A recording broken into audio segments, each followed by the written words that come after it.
Thank you very much.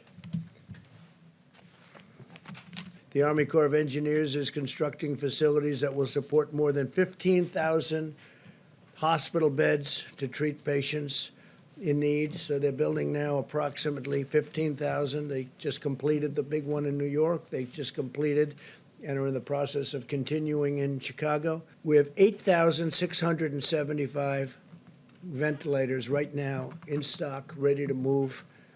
And we have all sorts of incredible soldiers. Our military is going to move them. In addition to the 8,675 ventilators, we have 2,200 arriving on April 13th.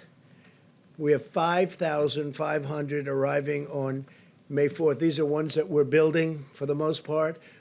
On May 18th, we have 12,000. On June 1st, we have 20,000. On June 29th, we have 60,000 ventilators coming, 60. So we have a total of 110,000 ventilators coming over a short period of time. We have a particularly difficult problem of an exacerbation of a health disparity. We've known literally forever that diseases like diabetes, hypertension, obesity, and asthma are disproportionately afflicting the minority populations, particularly the African Americans. Unfortunately, when you look at the predisposing conditions that lead to a bad outcome with coronavirus, the things that get people into ICUs that require intubation and often lead to death, they are just those very comorbidities that are unfortunately disproportionately prevalent in the African American population. So we're very concerned about that. It's very sad. It's nothing we can do about it right now except to try and give them the best possible care to avoid those complications. Paycheck protection program has been incredible. So based on the incredible success of the program, I'm announcing that I'll be asking Congress to provide an additional $250 billion for the Paycheck protection, which will help keep Americans employed to facilitate a quick and full recovery. The $250 billion that was added today, or will be added for the small business loan program, brings it to $600 billion in total. Do you think that figure is enough? Might there need to be more down the line? You know, when you see hundreds of thousands of applications, don't forget they're for $3,000, for $7,000. Some for a couple of million. I guess one of the banks said a couple of million. So they're for different, very varying amounts of money.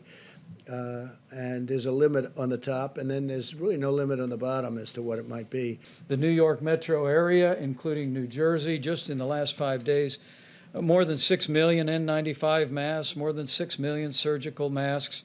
When Governor Cuomo and I last spoke, he told me there was a real challenge for medical gowns in the New York City area and in New Jersey as well, and 2.8 million gowns were distributed to that region as well.